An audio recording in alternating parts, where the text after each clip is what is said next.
que le tour de table il a été nécessaire parce que c'est comme ça qu'on a tiré nos 5 idées pour trouver les 5 alcôves. Ça, c'était la clé de notre projet. Voilà. Surtout, on a réussi à trouver une dynamique de groupe au bout de 2-3 séances, parce qu'au début, c'était quand même chaotique le travail à 18. Alors, on n'arrivait pas trop à s'entendre, on n'arrivait pas trop à se mettre d'accord sur ce qu'on voulait présenter ou pas, et puis au final, on a réussi à se diviser le travail, on a réussi à vraiment faire tourner la machine. En fait, le plus dur, c'était l'organisation, parce que quand on est 18, il y a toujours un groupe de personnes qui va te dire bon, bah, c'est pas grave, il y a quelqu'un d'autre qui va le faire. Et du coup, en fait, tu te retrouves à 5 en fait, à faire tout le travail. Et en fait, ce qui compte, c'est l'organisation, c'est toi. Mais je trouve que aujourd'hui, c'est quand même bien organisé, c'est allé vite. Ouais, parce que là, c'était la En fait, c'est concret. Tout le monde a Exactement. Plus c'est concret, c'est pas mal. Et voilà, en réalisant l'expo, on s'est rendu compte aussi du problème du banc. Oui, Lisa Marie, en commentaire sur le banc. Non, mais c'est juste la communication. Non, mais c'est juste une question de communication, quoi, parce que bon, on est passé 3 heures dessus, bon, on va le finir au bout du compte, hein, mais bon, voilà. Je pense qu'au début c'était super dur de s'organiser à 18, mais que petit à petit on a appris à mieux se répartir les tâches et à mieux travailler en équipe, et que du coup c'est super intéressant parce que c'est le premier projet en fait qu'on fait à autant. Et, Pour cet exercice, comme pour tous les exercices en groupe, on a vraiment réalisé que c'était important d'avoir un carnet personnel, pouvoir exprimer ses idées, parce que pendant les brainstorming, on avait beau parler, s'agiter, parler avec les mains, on n'arrivait pas trop à s'exprimer et à montrer vraiment ce qu'on voulait. Alors que quand on a un carnet, on fait quelques traits et directement notre idée elle est comprise par tout le monde. Et quand on est tout seul, en fait, on n'a pas besoin vraiment d'avoir un carnet à part pour noter pour soi-même. Mais quand on est en groupe, c'est là qu'il est vraiment mis en avant. Alors moi, ce que j'ai particulièrement apprécié dans le second semestre, c'est les travaux de groupe, que j'ai pas du tout eu l'occasion de faire dans le premier semestre parce que j'ai fait un film solo.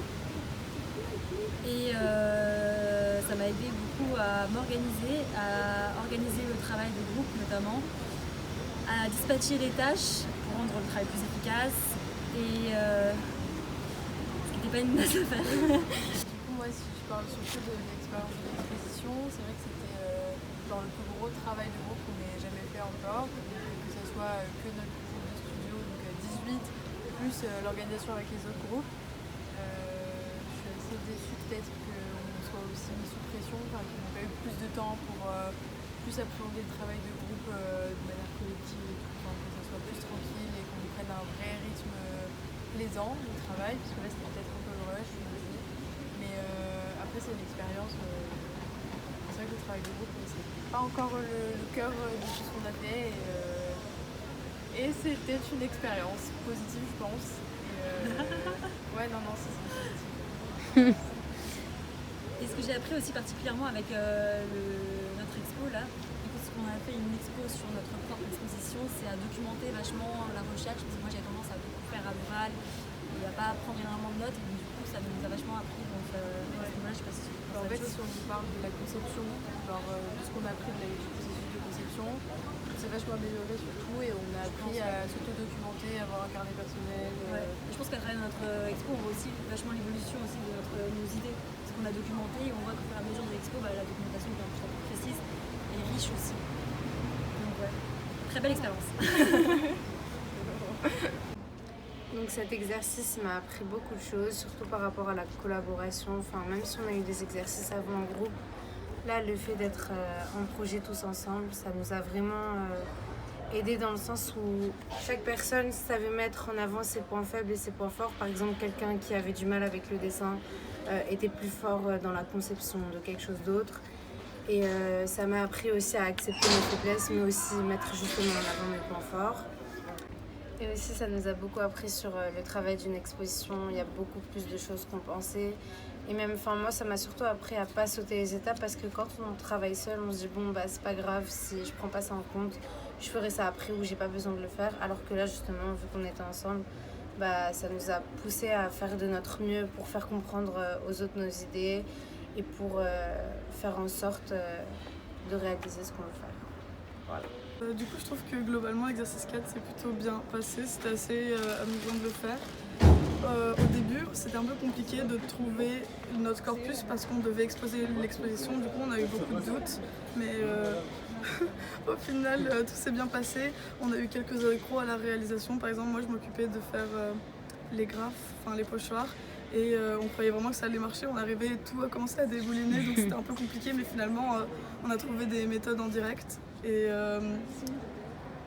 voilà, en fait, je suis assez contente de ce que ça donne. Je trouve ça vraiment cool. Voilà. Je pense qu'à travers le deuxième semestre, j'ai appris par exemple à travailler en groupe, ce que j'avais jamais vraiment expérimenté avec le projet de Ariane Wilson. C'était plutôt un travail seul tout au long de l'année. Je pense au début, je comprenais pas vraiment les enjeux lors des premiers exercices. Genre, pourquoi on faisait ça en architecture, pourquoi à ce moment-là, pourquoi pas plutôt par exemple au premier semestre. Et en fait, j'ai fini par comprendre qu'il y avait tout un processus de conception que je ne connaissais pas, qu'il y avait plein de repères que j'avais pas, et je pense qu'au final, j'ai appris plein de choses qui me serviront plus tard à faire de l'architecture, entre autres. On a appris ce semestre à mieux anticiper l'espace et l'organisation des différents modules dans l'espace. Après, aussi, on peut se rendre compte quand on fait une maquette que finalement ça paraît beaucoup plus grand sur la maquette qu'en réalité, parce que vu qu'on voit ça à une échelle plus petite, on se sent directement plus grand, et du coup quand on arrive à la fin du montage et qu'on voit nos habitacles qui sont un peu comme ça, on se dit que c'est peut-être un petit peu plus petit que ce qu'on avait pensé et imaginé à la base. Il reste 2 heures pour la fin de préparation de l'exposition. Il nous reste à accrocher encore pas mal, quelques œuvres dans les différentes alcôves. Il nous reste à fignoler l'organisation, nettoyer l'ensemble de la surface. Ensuite, avec Mathilde, on va finir le banc pour la partie 4 réalisée. Il faut encore taguer les logos dans les différentes zones. Donc il nous reste 2 heures. Je pense que c'est bon, on est bien. Je pense qu'on est bien au niveau du timing, on avance plutôt bien, il y a des équipes qui s'occupent de chaque élément à mettre en place, donc c'est plutôt efficace. On a terminé aussi le maquette.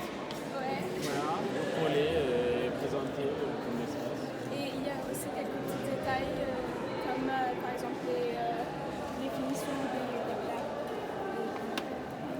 Voilà, donc en fait, globalement on est bien, il faut juste faire des petites finitions et puis voilà.